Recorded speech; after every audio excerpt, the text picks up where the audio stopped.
All right. I think we're all getting set up here. Let's see if everything's working. There we go. All right. Well, welcome everyone. All right, we'll get started in just a quick moment, see who else is going to join us here.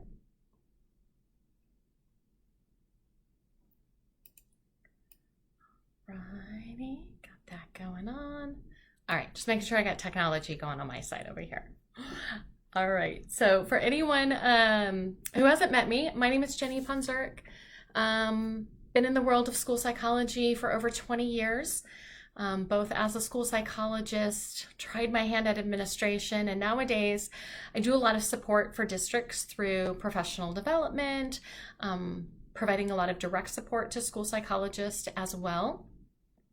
And I just thought I would jump on here today and talk a little bit about providing feedback when we're not the boss of anyone else. I don't know about you in your role, but for me in my role in the world of school psychology, and even when I have been consulting on cases, so sometimes I've helped out school districts for like overflow assessments, those kind of situations, I'm kind of put my school psych hat on, and I'm part of a team, and sometimes I have some feedback for some people about things that maybe might not be doing great, maybe some things we need to improve upon.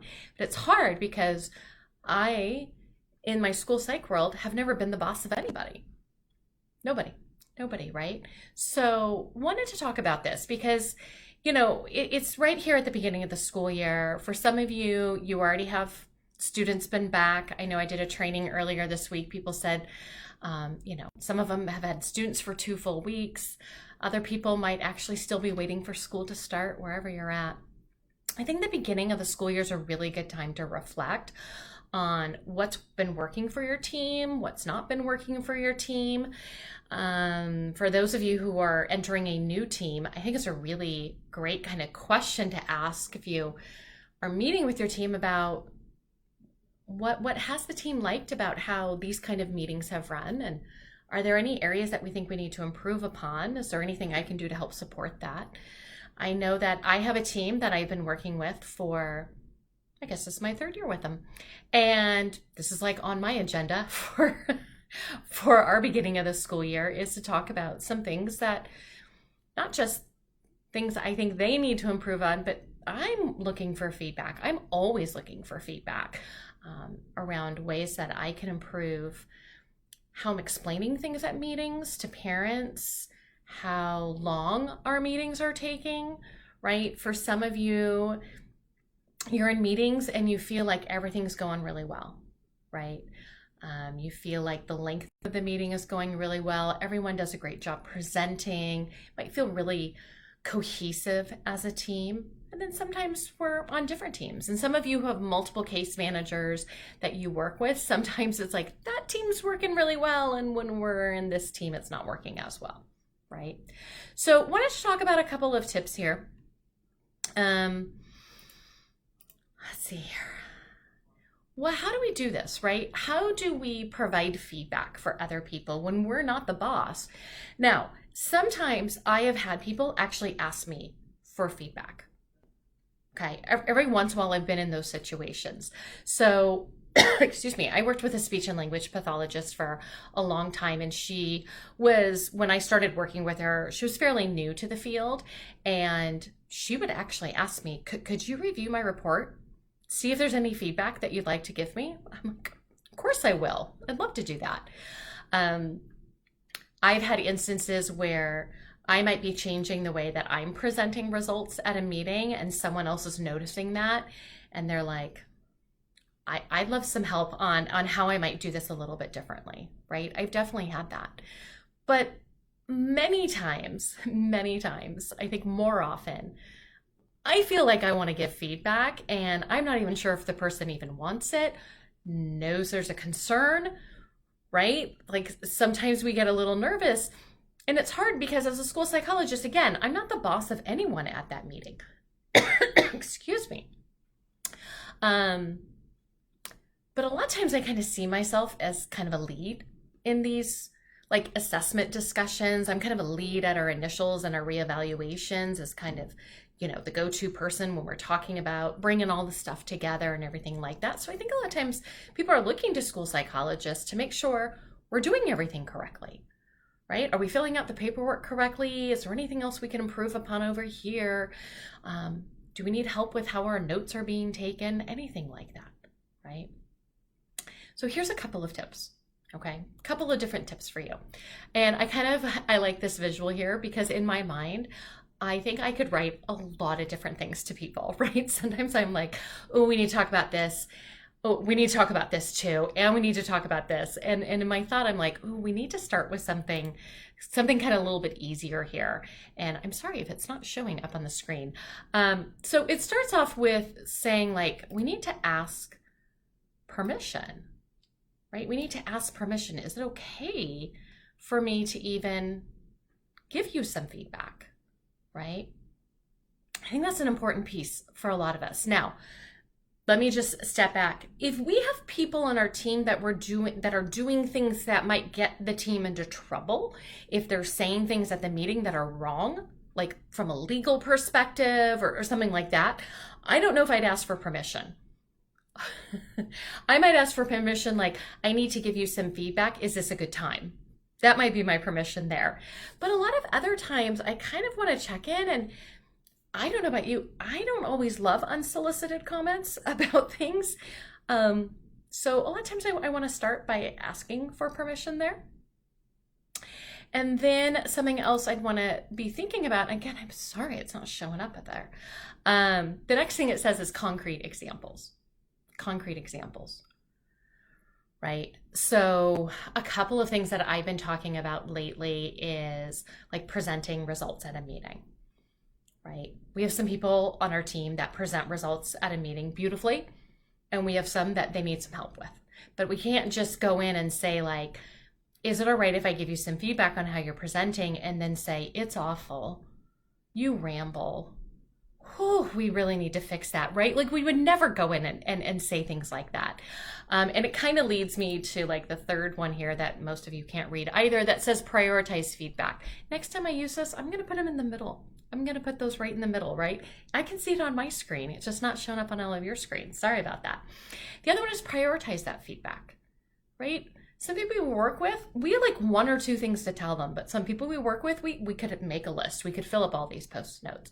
We got to think about, where do we want to start, right? I can't walk in and be like, right?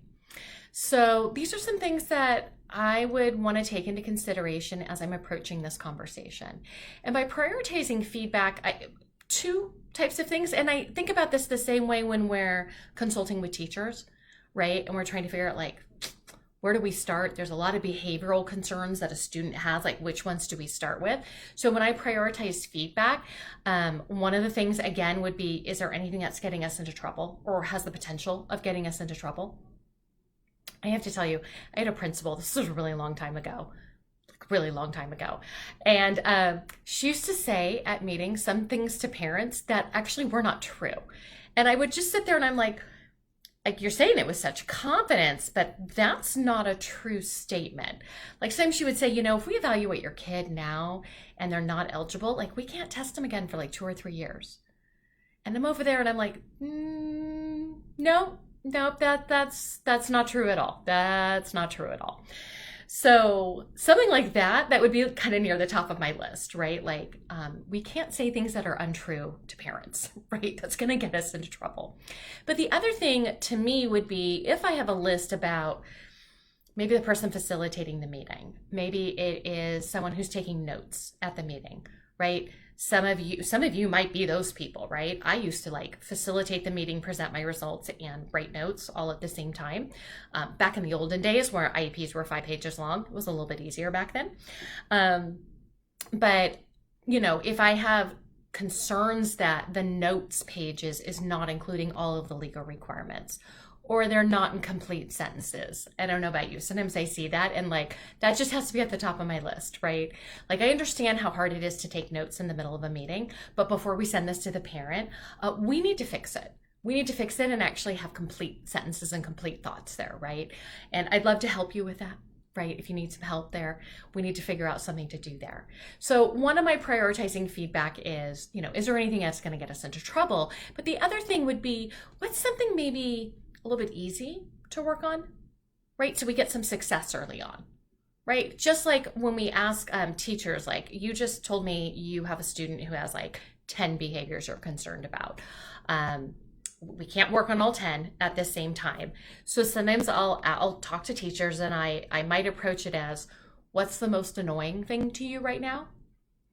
Or what do you think is something that the student's really close to getting to where you want them to be? And maybe we want to work there so we can get some success with the kid, right? Some different ways to approach that. I think about with the people I work with as well, right?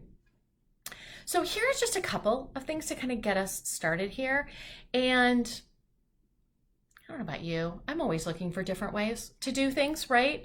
So look, you can see all of that on the screen. Yay. This is a book that I'm going to tell you that I came across over a year ago, almost over a year ago. So at my state convention, the California Association of School Psychologists, I am almost certain that it was last fall that this author came and was our main speaker to kick everything off at the beginning. And I remember how wonderful his presentation was. And just the quick tips he was already sharing were things that I was like, all right, I'm excited by this. And I remember that I got this book. I won it. We had one of those silent auctions and I won the book. I was really excited. And I don't know about you, but as a school psychologist, I have a lot of books. I even have it right here. I have it right here. Like I have it physically. And I have a lot of books that I have purchased. Some of them I've even read the first chapter. But a lot of them just sit on my shelf, right? For that time where we all of a sudden have all this extra time in our life, right? Like when is that going to happen, right? But I loved this information. This is directly from the back of the book. The secret to giving better feedback isn't what we say, it's what others hear. I was like, that's kind of cool. I'm kind of excited about this book, except it's been sitting on my shelf for almost a year. So this is how I hold myself accountable for books that I want to read. And I'm inviting you to join me in that. So in our Prepared School Psychologist group, we're going to do a school psych book club. And we're going to read this book in September. We're going to break up the book into 3 different parts. It's not that big of a book. See it? It's like not that big, right? Definitely not as big as most of our essentials books, right? So in our Prepared School Psychologist group, we are going to do 3 live sessions in September.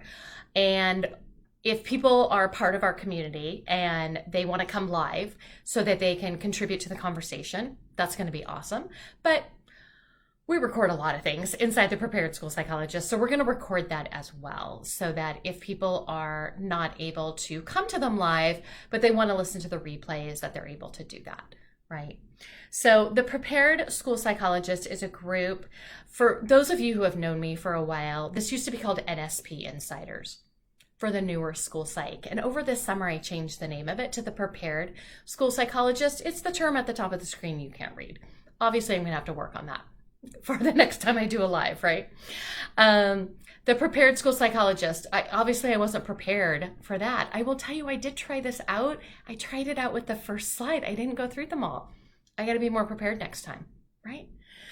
Okay, so in our group, we have tons of resources on topics anywhere from report writing to assessment to counseling to consultation.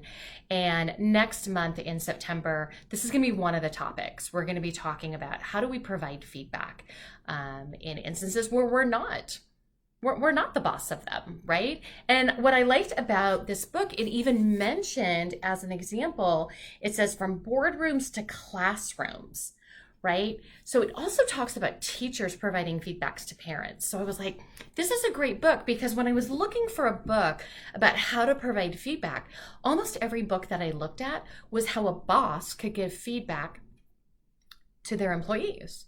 And I'm like, but I'm not the boss of you. right? I'm not the boss of you. That's what I feel like the name of this book should be. I'm not the boss of you, right? But I still want to give you some feedback, right? So I'm really looking forward to getting past the first couple pages, which is kind of where I'm at.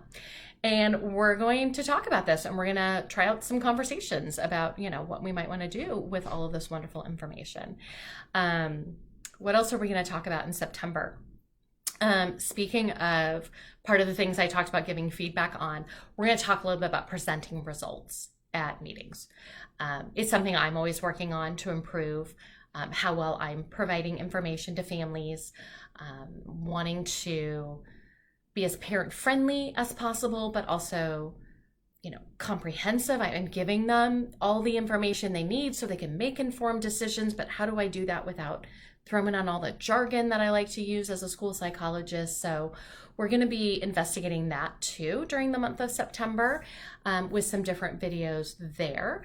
So I'm so excited to just kind of get into that a little bit as well. So you can find out information for all of you who are already part of our Prepared School Psych community. I know a lot of you are already part of that.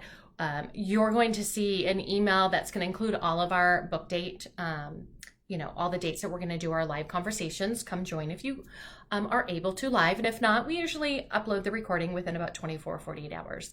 And for those of you who are interested in just learning about it, you can go to my website, jennyponzurek.com, and right there on the front page is information about the Prepared School Psych community, and you can check it out. We do set it up as like a subscription, like a membership type of program, meaning that you can sign up anytime and you can decide to just pay month to month, which also means I don't lock you into anything. So if you try it out for a month and you decide it's not for you, you can cancel it at any time. So if people are like, oh, I want to try it out for September and be part of the book club, and then later on you're like, this isn't for me, then you can cancel after a month. Absolutely fine. Absolutely fine. All right. If anyone has any questions about the Prepared School Psychologist, if you have any questions about our book club or anything like that that's coming up, feel free to drop me a question on the jennyponzurek.com website on the very front page. So you're going to see stuff about the Prepared School Psychologist. And if you keep scrolling on down, I'm going to see a place where you can ask me questions. So just go ahead and fill out that form. I usually am pretty good about checking my email and different things like that and responding back to people. I try and do it within about 24 hours. So if you have any questions, feel free to reach out to me. Otherwise, I hope those other tips about providing feedback, asking permission, providing some concrete examples, and prioritizing your feedback for other people are going to be helpful, right? Something to be thinking about. What else did we talk about? Oh, we talked about just even having some conversations and reflecting, right, at the beginning of this year about what's worked for you, what's not worked for you, right? Is everyone on our team okay with how long our meetings take, or do we feel like our meetings take way too long? Let's talk about some different ways that maybe we could speed up some parts of it, right? Can have some of those conversations. I would really invite people who are interested, if you haven't had some of those conversations with your teams yet, or if you're new to your team, you might not be the one like, how's everyone thinking about all of our meetings, right? What do you guys want to fix? I think there's a lot of ways to ask some questions anonymously too. You could have a Google form that doesn't collect anyone's email addresses and just kind of collect some information about what we like about our processes, what we don't like about our processes. Kind of gives us a place to start from to figure out where we want to focus our attention on, right? All right. I hope these were all helpful. I will, I don't know, I'll see you guys all soon. Love doing these little lives. I hope you are all enjoying them. Thanks for hanging out with me live. And I hope everyone's having a great August 25th and a great kind of kick off to the school year here. I hope everything's going well. And I'll see you all soon.